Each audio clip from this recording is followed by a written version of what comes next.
ஒரு அழகான பசுமையான காட்டில் பல பறவைகள் மகிழ்ச்சியாக வாழ்ந்து வந்தன.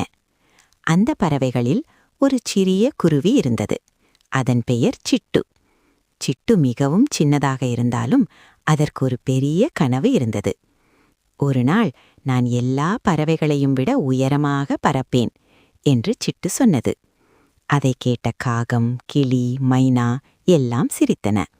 ஹஹா, சின்ன குருவி நீயா? அது முடியாது என்று அவை கேலி செய்தன.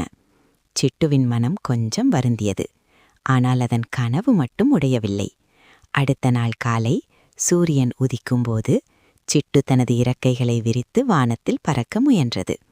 ஆனால் திடீரென்று ஒரு பெரிய காற்று வீசியது. சிட்டு கட்டுப்பாட்டை இழந்து கீழே விழப்போனது. அந்த நேரத்தில் ஒரு புத்திசாலி கழுகு பறந்து வந்தது. பயப்படாதே சிட்டு, காற்றுடன் போராடாதே, அதை நண்பனாக பயன்படுத்தி கற்றுக்கொள் என்றது சொன்னது.